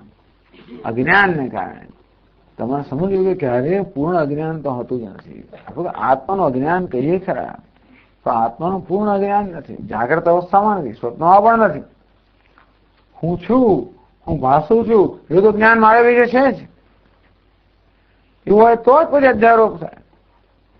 જેવી રીતે આપણે આગળ વાત કહી કે દોરડા પર સર્પનો અધ્યારોપ ક્યારે થાય? કે દોરડું દેખાતું હોય ત્યારે. દોરડું દેખાય છે પણ દોરડા રૂપે નથી દેખાતું. આ છે, કંઈક છે એવું દેખાય છે. એટલે દોરડાનું સામાન્ય જ્ઞાન છે, વિશેષ જ્ઞાન નથી. એવી જાતના સંજોગો રચાય ત્યારે ત્યાં સર્પ કે બીજા કશાનો અધ્યારોપ થાય. તેમ આત્મા પર પણ કે શિવ પર પણ જીવનો અધ્યારોપ ક્યારે થાય? એનો અનુભવ થતો હોય, ઓળખાણ ના હોય. આત્માનો અનુભવ થતો છે, હું છું, ભાસું છું, અનુભવ તો છે, સામાન્ય જ્ઞાન છે, પરંતુ વિશેષ જ્ઞાન નથી. હું શિવ છું એવું જ્ઞાન નથી, અદ્વિતીય છે એવું જ્ઞાન નથી. એટલે કહ્યું કે અજ્ઞાનાત, એટલે અજ્ઞાન એટલે અલ્પ જ્ઞાન કહ્યું. અલ્પ જ્ઞાન એટલે શું કે ભાઈ એનું સામાન્ય જ્ઞાન છે. અત્યંત અજ્ઞાનયુક્તાયામ સુષુપ્તશાયામ કર્તૃત્વાદર્શનાત. આપણે એકદમ ગાઢ નિદ્રામાં હોઈએ ત્યારે કશું જ્ઞાન નથી હોતું, ત્યારે શું અજ્ઞાન કહેવાય. ગાઢ નિદ્રામાં જે અવસ્થા પ્રવર્તમાન છે કેવી છે? સંપૂર્ણ અજ્ઞાનનું આવરણ છે. જેવી રીતે એકદમ ગાઢ અંધકાર હોય ને દોરડું દેખાય છે નહીં તો ત્યાં સર્પનો ભ્રમ નથી થતો આપણને.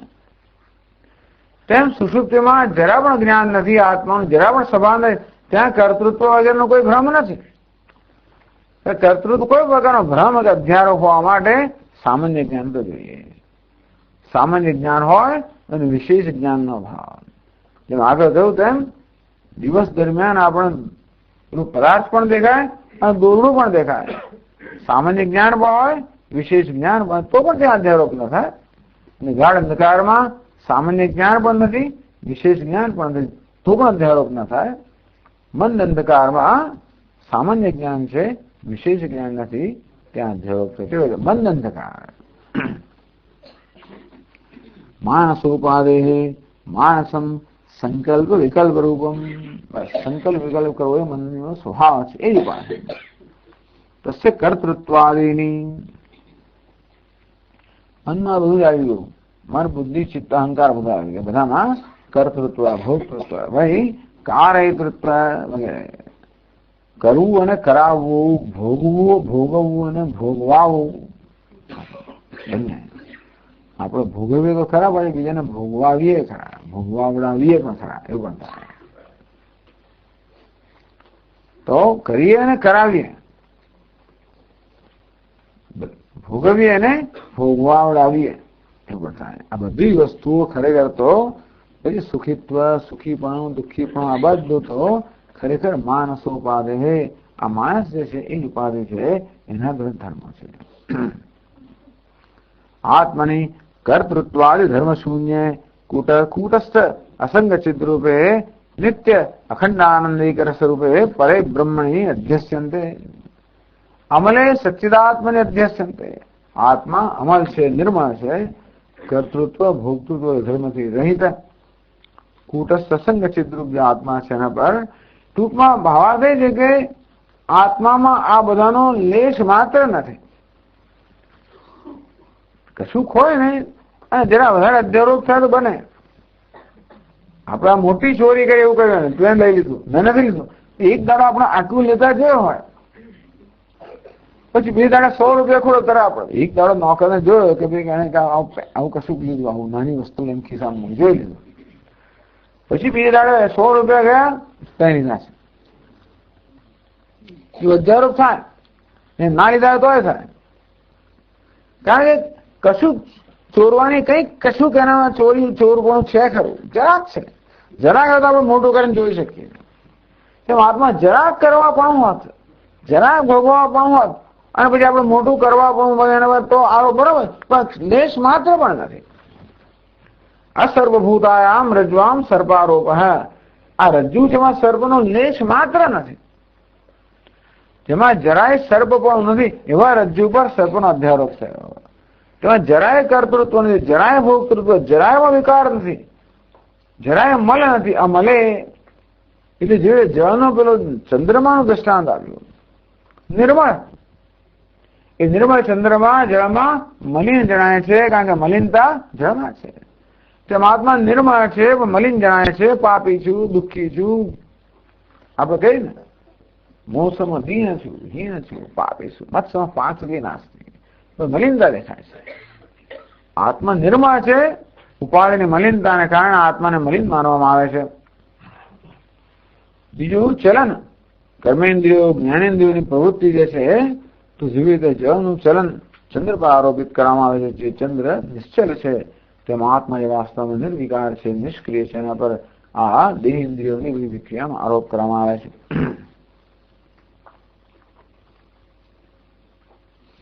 અને એ રીતે સમજાયું કે ભલે સતત આપણને કર્તૃત્વ ભોક્તૃત્વ અનુભવ થતો હોય, છતાં પણ એનો લેશ માત્ર આત્મામાં છે, લેશ માત્ર પણ નથી.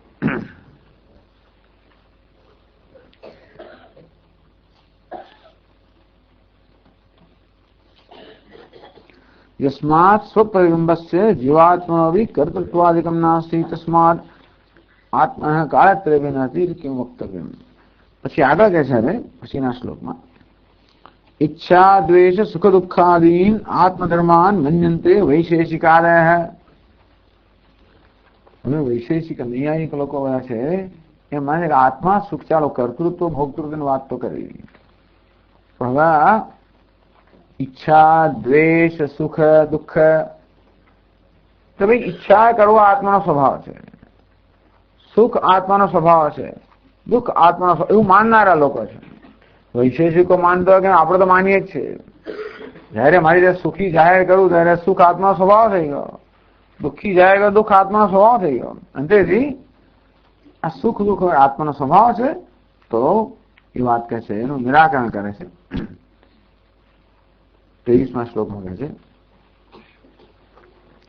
પૂછે હું તમે કહેતા હોય તો હું સુખી દુઃખી તો બરોબર છે, એટલે ખાસ કામ વૈશેષિક આદે હું તાર્કિક હતી પંડિત. એ લોકો તર્કમાં કુશળ છે, પંડિતો છે, વિદ્વાન છે, જેમણે આત્મ તત્વ પર ગંભીર ચિંતન કરેલું છે.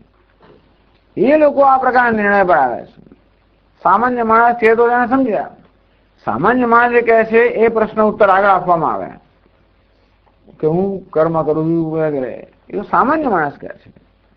અભ્યાસ કરે, ચાલો હું તમે તો અભ્યાસ કરીએ. તો પેલા પંડિતો, વૈશેષિકો, નૈયાયિકો, જે આ પ્રકારના સૂક્ષ્મ ચિંતનમાં કુશળ છે, તર્કમાં પણ કુશળ છે, એ લોકો એવા નિર્ણય પર આવ્યા છે કે આત્મા સુખી દુઃખી વગેરે છે.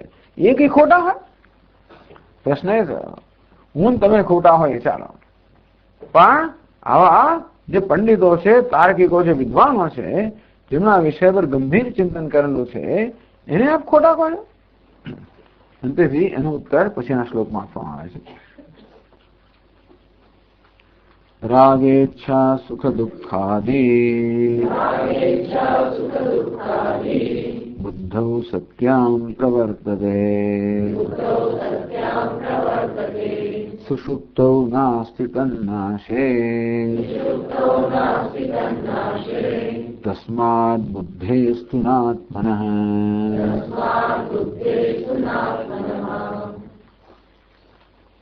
તો આ વૈશેષિક વગેરેનો અભિપ્રાય છે. આપણો અભિપ્રાય છે જ, જોડે જોડે આ તાર્કિકોનો, વૈશેષિકોનો, પેલા તો વિદ્વાન લોકોનો અભિપ્રાય છે.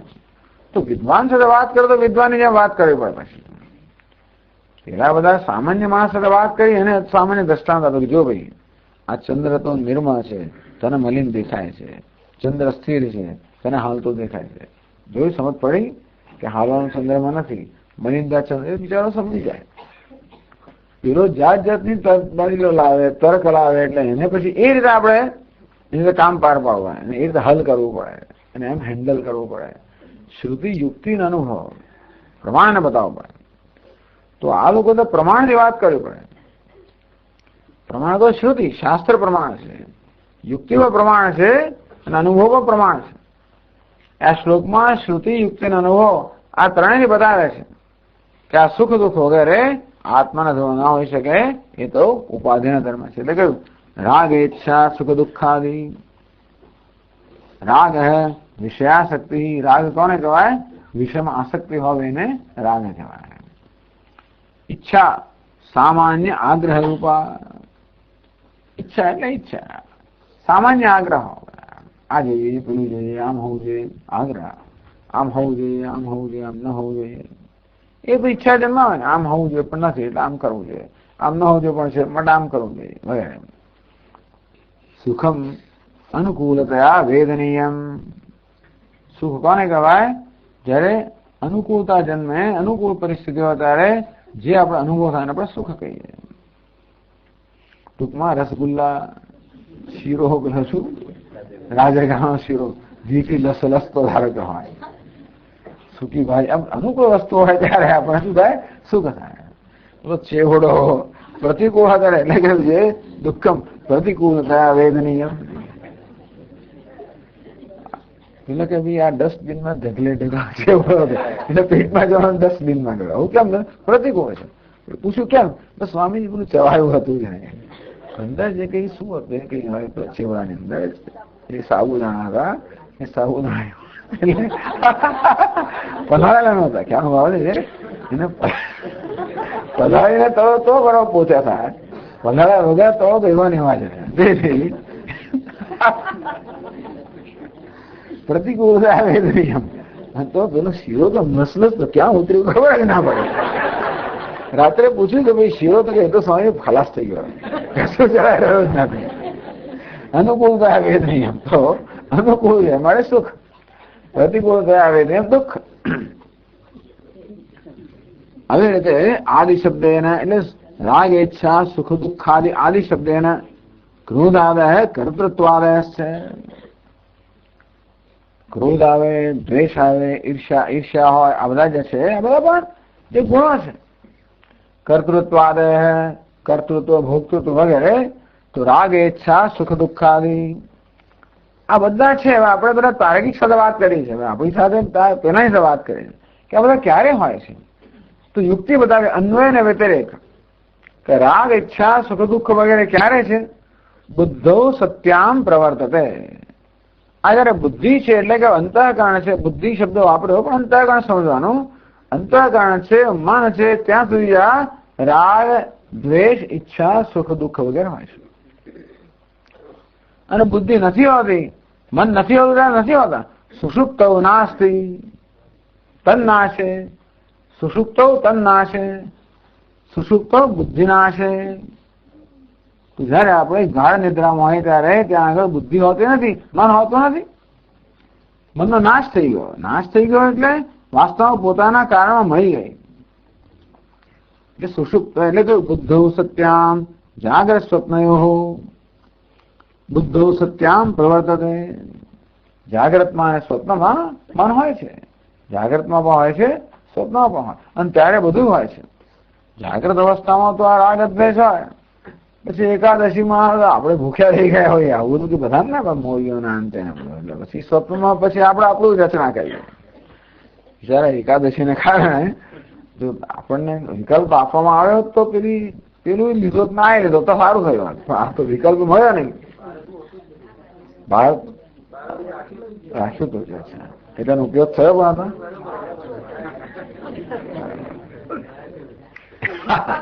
ભૂખ્યા તો રહેવાય નહીં આપણા એકાદશી વગેરે. અને એટલે પણ ધારો કે કોઈના દેખાદેખી કોઈ બિચાર ના દેખાયું ત્યાં આગળ મોં પાણી તો આવું. એક બાજુ આ ચેવડો, બીજી બાજુ ઉપમા. એટલે આ ચેવડો કઈ ખવાય નહીં. ઉપમાન જોઈને આપણું મન થાય, લલચાઈ જાય. પેલો જુએ છે ખવડાવે જઈએ નહીં. એ પોતે જ જાય તો સીધી વાત છે.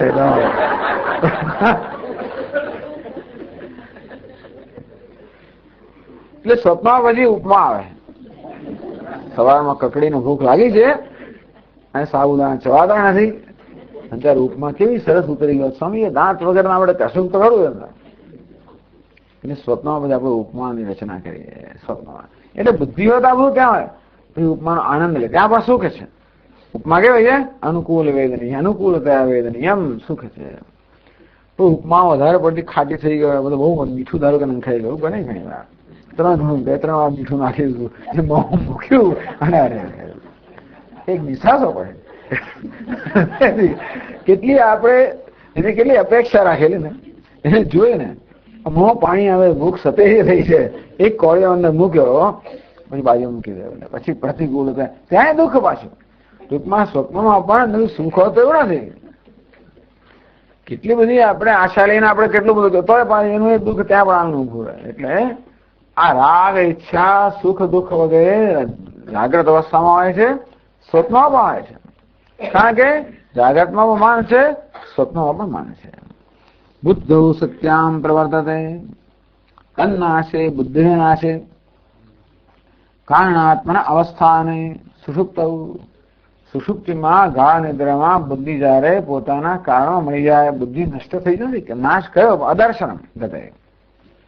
તો બુદ્ધિનું ખરેખર તો અદર્શન થઈ જાય એટલે કે પોતાના કારણો મળી જાય. એટલે બુદ્ધિ બુદ્ધિના રૂપે નથી આવતી સુષુપ્તિની અંદર. એ તેનો નાશ કહેવાય. તન્નાશે રાગ ઈચ્છા સુખ દુઃખાદિ નાસ્તિ. તો આપણે નૈયાયિકને પૂછીએ કે જો આ રાગ ઈચ્છા સુખ દુઃખ આત્માનો ધર્મ હોય એને ધર્મ કહેવાય જેનો ક્યારે પણ અપલાપ ના થાય, ક્યારે પણ બાધ ના થાય. એને સ્વરૂપ કહેવાય ને. એટલે ઊંઘવામાં પણ છું એ તો જતું નથી રહેતું. જે વસ્તુ જાગ્રતમાં, સ્વપ્નમાં, સુષુપ્તમાં બધી અવસ્થામાં એને જ આપણે સ્વરૂપ કહી શકીએ. તો રાગ ઈચ્છા સુખ દુઃખ વગેરે આત્માનો ધર્મ હોત તો ગાઢ નિદ્રામાં પણ આપણે ઈચ્છા કરતા હોત ત્યાં રાગ અને સુખ દુઃખ પણ નથી. જાગે એટલે વળી પાછા સુખ દુઃખ રાગ ઈચ્છા વગર આવી ગયા. એવું કેમ? કારણ કે બુદ્ધિ આવી, મન આવ્યું તારે. એટલે અન્વય ને વ્યતિરેકથી આ યુક્તિ બતાવી. અન્વય મન હોય ત્યારે રાગ ઈચ્છા સુખ દુઃખાદી છે. સુષુપ્તમાં મન નથી ત્યારે રાગ ઈચ્છા સુખ દુઃખાદી નથી. માટે તસ્માત બુદ્ધે ન તો આત્મન, માટે આ રાગ ઈચ્છા સુખ દુઃખાદી બુદ્ધિના ધર્મ છે, આત્માના ધર્મ છે. અને શું કહેવાય? અન્વય વ્યતિરેક. જાણી લેવા જેવું છે. અન્વય વ્યતિરેક. તદભાવે તદભાવ. એક વસ્તુ હોય ને બીજાનું હોવું. માટી છે ત્યારે ઘડો છે, માટીનો ભાવ મૃત ભાવે. માટી હોય ત્યારે ઘટ ભાવ, ઘડાનો હોવું. માટી ના હોય, માટી ભાવ હોય ત્યારે ઘડાનો ભાવ. તો તદભાવે તદભાવ, તદભાવે તદ અભાવ. અન્વય અને વ્યતિરેક. માટી હોય તો ઘડો હોય, માટી ના હોય તો ઘડો ના હોય. સૂર્ય હોય તો દિવસ હોય, સૂર્ય ના હોય તો દિવસ ના હોય. એટલે કારણ કાર્યનો સંબંધ નક્કી કરવો હોય આપણે કે શું શેને કારણે છે. આ દિવસ સ્વતંત્ર તો નહીં. રાત્રે દિવસ નથી હોતો, પ્રકાશ નથી હોતો. દિવસે સૂર્ય હોય ત્યારે પ્રકાશ હોય છે, રાત્રે સૂર્યથી પ્રકાશ નથી. માટે પ્રકાશ સૂર્યને કારણે છે. માટી હોય ત્યારે ઘડો છે, માટી નથી ત્યારે ઘડો નથી. માટે ઘડો માટીને કારણે છે. કઈ વસ્તુ બંને છે, માટી છે ને ઘડો પણ છે. તો માટી ઘડાને કારણે છે કે ઘડો માટીને કારણે છે? શું ખબર પડે આપણને? બધા અન્વેષણમાં અન્વય વ્યતિરેક તો જોઈએ. આ હતો અને ચોરી થઈ, પછી આ ના હોય ને ચોરી ના થાય ને તો આપણે કઈક આને કરી. એ ના હોય ને ત્યારે ધારો કે થાય તો એનો અસર તો કે ભાઈ ના, બરોબર નથી. અન્વય વ્યતિરેક. એકનું હોવું ત્યારે જ બીજાનું હોવું, એકનું ના હોવું ત્યારે બીજા. એવું નિયમ પ્રમાણે થતું હોય કે સૂર્ય ના હોય તો પ્રકાશ ન જ હોય, માટી ના હોય તો ઘડો ન જ હોય. તો બુદ્ધિ ના હોય કે મન ના હોય ત્યારે રાગ ઈચ્છા સુખ દુઃખાદી ન જ હોય. એવું નિયમ હોય તો જ કહી શકાય કે આ રાગ ઈચ્છા સુખ દુઃખાદી એ મનના ધર્મ છે. જયારે સુષુપ્તમાં આત્મા તો છે. જો આત્માના ધર્મ હોત તો સુષુપ્તમાં આત્મા તો છે ત્યારે રાગ ઈચ્છા હોવી જોઈએ ને, પણ નથી. જાગ્રતમાં આત્મા છે, સ્વપ્નમાં આત્મા છે, સુષુપ્તમાં આત્મા તો છે. પ્રાગ શ્વાસમિતિ પ્રબોધ સમયે યહ પ્રત્યભિજ્ઞાયતે. આપણે સવારે ઉઠીએ ત્યારે આપણને યાદ આવે છે ને કે હું જ ઉઠ્યો. જે સૂતો તો એ જ હું ઉઠ્યો. સવારે જાગીએ ત્યારે આપણને કેવો ખ્યાલ આવે છે? કોઈ નવો માણસ ઉઠે એવું લાગે છે? હતો જ ને એવો હું જાગ્યો એવું નથી આવતું. એનો એ જ જાગ્યો. આપણે ક્યારેક ઈચ્છે કે બીજો જાગે, પણ એના એ જ જાગે. અંતેથી હું જ સૂઈ ગયો હતો. જાગું ત્યારે મારા મનમાં આ ખ્યાલ રહેલો જ છે કે સૂતેલો હું જાગ્યો. જે સૂતેલો હતો તે જ હું જાગ્યો. અંતેથી જે સૂતેલો હતો તે જ જાગ્રત છે, અર્થાત જે જાગે છે સૂતો હતો. અંતેથી સુષુપ્તિની અંદર પણ હું હતો. આપણો પોતાનો અનુભવ છે. આત્મા તો જાગ્રતમાં પણ છે, સ્વપ્નમાં પણ છે, સુષુપ્તિમાં છે. હવે થયું શું કે જાગ્રત અવસ્થા દરમિયાન આત્મા પણ છે અને ઈચ્છા દ્વેષ પણ છે. સ્વપ્નમાં આત્મા પણ છે અને ઈચ્છા દ્વેષ પણ. માટે નૈયાયિકોએ નિર્ણય કર્યો કે આ રાગ ઈચ્છા વગેરે આત્માના ધર્મ છે. કારણ કે નિયમ એવો છે કે આ રાગ ઈચ્છા દ્વેષ વગેરે ચેતન પર આશ્રિત હોવા જોઈએ. મન તો જળ છે. એટલે એમની દલીલ આ પ્રકારની છે કે ઈચ્છા દ્વેષ કર્તૃત્વ ભોગત્વ બધા ચેતનના ધર્મ, જળના ધર્મ ના હોય. ટેબલ કે આમ બોલે એવું ના બને. કોઈ ચેતન વ્યક્તિ જ બોલે. આમ કરવું ભોગવવું આ બધા ચેતનના ધર્મ છે. એક આત્મા ચેતન છે. માટે વૈશેષિકો કે નૈયાયિકો કે આ સુખ દુઃખ કર્તૃત્વ ભોગત્વ વગેરે આત્માના ધર્મ છે. વેદાંતિન કહે છે કે આત્માના ધર્મ હોય તો સુષુપ્તિમાં પણ આત્મા તો છે. ત્યારે તો બોલતો નથી અને ચાલતો નથી, કઈ નથી કરતો. એનો અર્થ એ થયો કે આ બોલવું ચાલવું કર્તૃત્વ વગેરે આત્માના ધર્મ નથી. સુષુપ્તિમાં પણ હાથ ત્યારે કોના ધર્મ છે? બુદ્ધિના ધર્મ છે, મનના ધર્મ છે. આપણે એમાં કહ્યું ને કે આ બધા ચેતનના ધર્મ હોય. આપે જ કહું કે ઈચ્છા દ્વેષ તો કોઈ જળમાં ના હોઈ શકે કે આ ટેબલને કેવી લાગે ના થાય કે મને માર્યું, તમારું અપમાન કર્યું ના થાય ને, કે મને પાડ્યું, એવું એને ના થાય. માણસ થાય, પ્રાણીઓ થાય. તો આપ જ કહો છો કે આ રાગ દ્વેષ કે ઈચ્છા વગેરે તો ચેતનમાં હોવા જોઈએ, તો મન તો જળ છે. એટલે વેદાંત એમ કે આત્મ ચૈતન્યમાં આશ્રિત્ય આત્માની ચેતનતા જે છે એનું પ્રતિબિંબ મનમાં પડે છે, માટે મન જાણે કે ચેતનવંતુ બને છે અને તેથી ઈચ્છા દ્વેષ ધરાવે છે. કારણ કે આત્માની ચેતનતાને કારણે મન જાણે કે ચેતનવંતુ છે અને તેથી મન આ ઈચ્છા દ્વેષ વગેરેનો આશ્રય હોઈ શકે. એટલે વેદાંત સમજાવે છે કે આ બધા, અને શાસ્ત્રોમાં કહ્યું ઈચ્છા દ્વેષ પછી શું છે? નહીં, ઈચ્છા દ્વેષ સુખમ દુઃખમ સંગાત ચેતના ધૃતિ એ ક્ષેત્રમ સમાસ છે. ભગવાન 13મા અધ્યાયમાં શાસ્ત્રોમાં કહ્યું કે ઈચ્છા દ્વેષ સુખ દુઃખ વગેરે આ તો ક્ષેત્ર છે, અર્થાત અનાત્મા છે. એ પ્રકારે શાસ્ત્રમાં કહેવાય. એટલે શ્રુતિ યુક્તિ અનુભવ સુષુપ્તિમાં ઈચ્છા દ્વેષ વગેરે નથી, એ અનુભવ થયો. યુક્તિ અન્વય વ્યતિરેક અને શાસ્ત્ર એટલે ભગવદ્ ગીતા વગેરે. આમ શ્રુતિ યુક્ત અનુભવ બતાવ્યું. યસ્માત બુદ્ધિ ધર્મા નતું આત્મના. તેથી આપણે કહીએ કે આ બધા બુદ્ધિના ધર્મ છે, આત્માના ધર્મ નથી. તસ્માત તેષામ આપે અજ્ઞાનિત્વ સૂચિતમ. અંતેથી ભલે નૈયાયિક હોય તો વૈશેષિક ગમે તો અજ્ઞાની અવિવેકિત છે. આટલા બધા બુદ્ધિમાન લોકો આપણે ભૂલ ક્યાં ખાઈ જાય છે? બુદ્ધિમાન લોકો જયારે વાત કરે ત્યારે એ તો આપણે માની જ લઈએ ને. એક ખોટા હોય, હું ખોટો છું, પણ એક એવો છો ખોટો હોય. એટલે ભગવાન કહે કિમ કર્મ એવી કવયોપ્યત્ર મોહિતા. કર્મ કોને કહેવાય, અકર્મ કોને કહેવાય? કવિઓ અર્થાત મોટા વિદ્વાન મોહ પામેલા છે.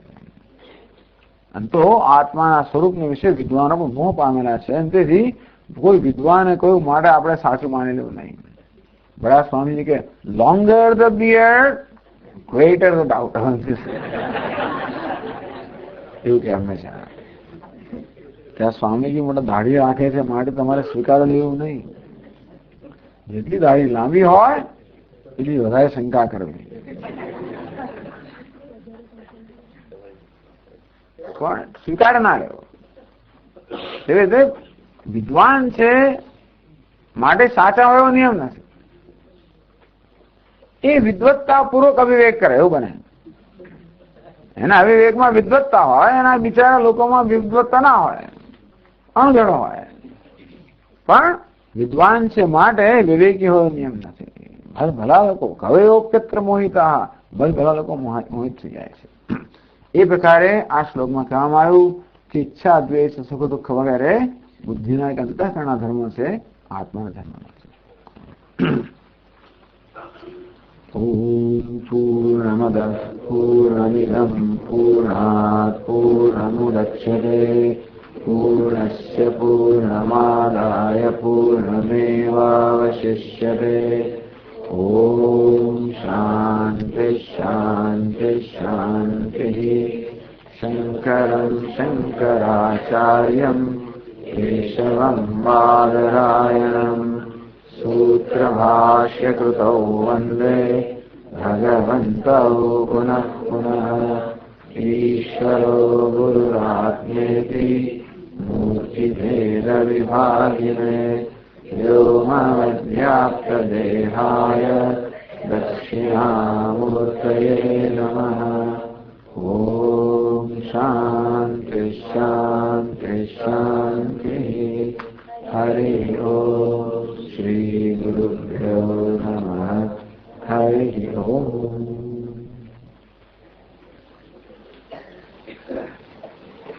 જય જય રામ જય રઘુરામ.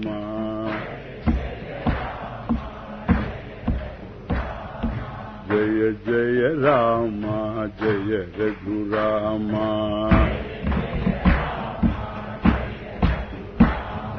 સીતા રામ શ્રી રઘુરામ.